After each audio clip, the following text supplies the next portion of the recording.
saklayacaq və o birisi. شعارات واضحة وجلية تلتقي مع المطالب ذاتها في منطقة أحرار الهملة.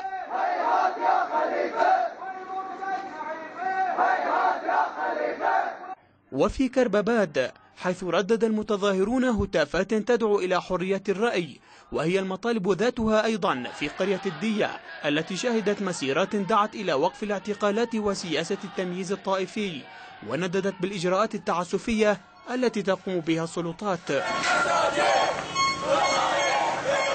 هنا في الدية تعرضت المسيرة لقمع نظامي ممنهج. يأتي هذا الحراك المستمر بعد يوم حاشد في جمعة الشعب مصدر السلطات التي دعت إليها جمعية الوفاق الوطني الإسلامية.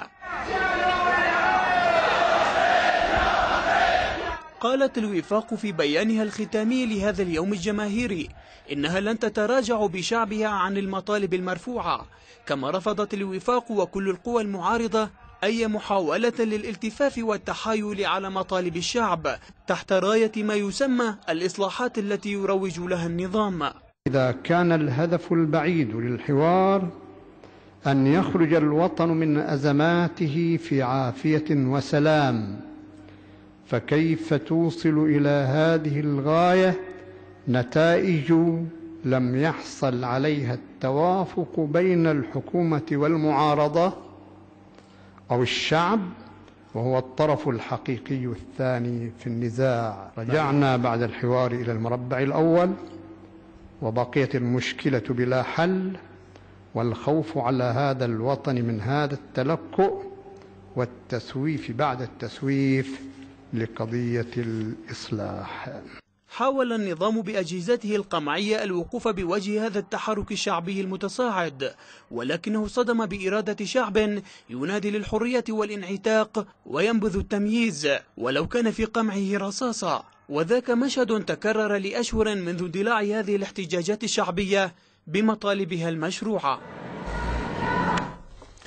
أكد طلاب مفصولون من جامعة البحرين على خلفية مشاركتهم في الاحتجاجات الشعبية أنهم منعوا من دخول الجامعة رغم إعلان الحكومة السماح لهم بالدخول واستخراج كشوفات درجاتهم، وأشاروا إلى أن أمن الجامعة منعوا من الدخول استجابة لأوامر من الإدارة.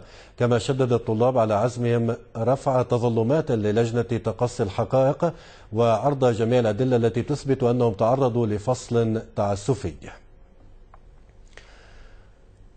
متابعة للملف البحريني ينضم إلينا عبر الإنترنت من لندن السيد قاسم الهاشمي عضو المؤتمر العام لنصرة الشعب البحريني. سيد قاسم أهلا بك. بداية يعني مجموعة من الطلاب بالرغم من حصولهم على إذن بدخول الجامعة من السلطات المعنية إلا أنهم يمنعون من ذلك من قبل أمن الجامعة وإدارتها، كيف يمكن تفسير هذه الخطوة؟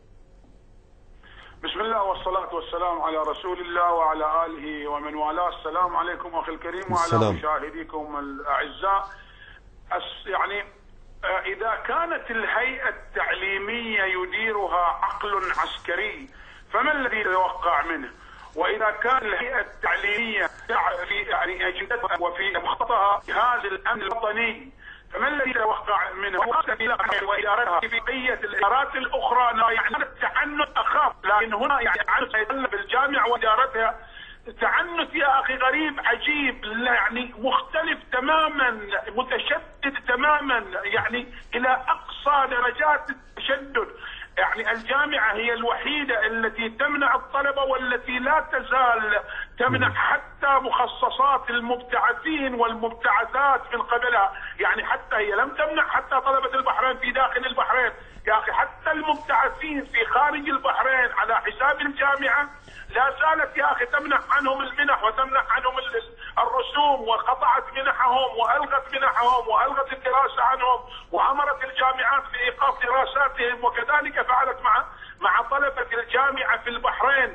يعني كنا يعني نتمنى على صرح تعليمي تربوي مثل هذا الصرح أن يكون يا أخي أكثر انفتاح، أن يكون أكثر قرب من الشارع، أن يكون أكثر تفهم. فإذا بنا نفاجأ بأنه أكثر تعنت وأكثر تشدد وأكثر يعني ذهابا إلى أبعد الحدود. طيب سيد قاسم، يعني أيضا يعني لو سمحت لي، هؤلاء الطلاب أيضا أعربوا عن عزمهم بالتقدم بتظلمات للجنة تقصي الحقائق. باعتقادك هل يمكن التعويل على هذه الخطوة؟ وأيضا هل يمكن التعويل على لجنة تقصي الحقائق التي شكلها الملك، أم أنها لا تختلف كثيرا عن الحوار الذي دعا إليه ملك البلاد؟ هو في نقطتين أخي الكريم. التقدم بشكوى حق واجب يجب تقديمه باعتبار إلقاء حجة، لكن فيما يتعلق بالنقطة الأخرى هل يمكن أن تعول على مثل هذه اللجنة؟ نحن قلنا أن احنا يعني حذرون، لكننا لا نعول على هذه اللجنة، لكن ليس معنى أننا لا نعول لا نقدم، يعني لا نتقدم بشكوانا، لا نثبت أننا قدمنا، نثبت أن احنا قدمنا على أساس حتى بالمستقبل إن ظهرت هذه اللجنة يعني بشكوكنا وبحذرنا فنحن ندين حتى هذه اللجنة. نحن نتصور ونعتقد جازمين أن لجنة أسسها الملك وعينها الملك ويديرها الملك ويعني يشرف عليها الملك واختار أعضاءها الملك لن تخرج على أي حال من الأحوال بما يرضي الشارع وما يرضي الأمة وما يعني يرضي متطلباتهم ويعني ينصر قضاياهم وينصر ظلمهم. لكننا في نفس الوقت لا نتوقف عن التقدم وعن تثبيت ما تقدمنا به من ظلامات وشكاوى. طيب سيد قاسم، فيما يتعلق يعني بالتطورات الميدانية على الساحة البحرينية، بالأمس شهدنا يعني مسيرات حاشدة. السؤال ماذا بعد هذه المسيرات وما هي الخطوة القادمة، وماذا عن التنسيق مع باقي أطياف المعارضة من الطوائف الأخرى؟ ماذا عن قادم الأيام باعتقادك؟ يا أخي أطياف المعارضة متفقة، ليس هناك ما يدعو للقلق في أطياف المعارضة، كل أطياف المعارضة متفقة وكلها يعني وإن اختلفت فعالياتها هذا ليس هناك خلاف، نحن كلنا عند طيف واحد، يعني وإن اختلفت يعني فعالياتهم الأسبوعية أو اليومية، لكنهم كلهم متفقون على هذا التصعيد وعلى المطالبة وعلى ضرورة الوقوف بحزم والثبات والاستمرار في المطالبة. بالأمس طبعا كانت هناك احتفاليتان، كانت هناك تظاهرتان، كانت هناك فعاليتان، إحداهما في سار والأخرى في المنامة قرب السفارة الأمريكية وقرب القاعدة الأمريكية في البحرين. وبعد هذه الفعاليات طبعا استمرت الفعاليات إلى الليل يا أخي في جميع مدن وقرى البحرين.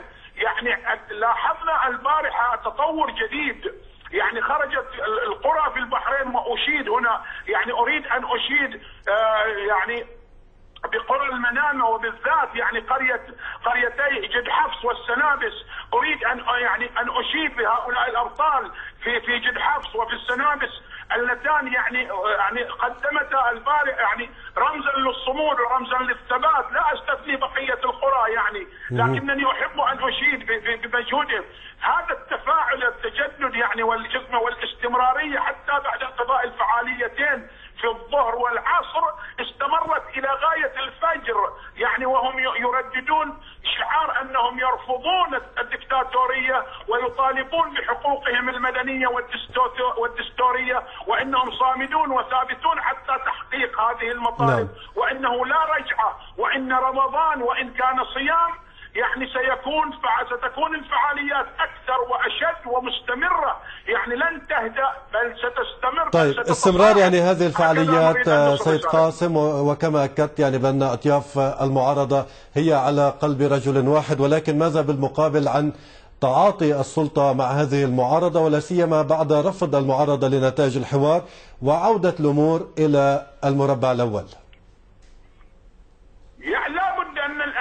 لابد أن يكون خيط للحوار أخي الفاضل، لابد أن يكون يعني خيط للحوار. في الحروب تكون حوار، فما بالك يعني حتى في الحروب بين الدول عندما تتحارب دولة مع دولة يكون هناك خيط للحوار، يكون هناك يعني قناة للاتصال. كذلك الحال عندنا في البحرين، يعني نحن نطالب بحقوق، ويعني الحكومة تحاول سلب هذه الحقوق، ونحن في جذب وشد بين الحكومة وبين الشعب.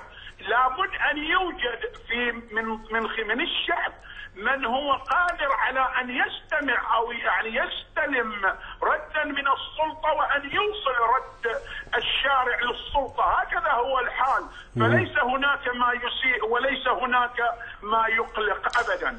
قاسم الهاشمي عضو المؤتمر العام لنصرة الشعب البحريني، كنت معنا عبر الانترنت من لندن، نشكرك جزيل الشكر على هذه المشاركة.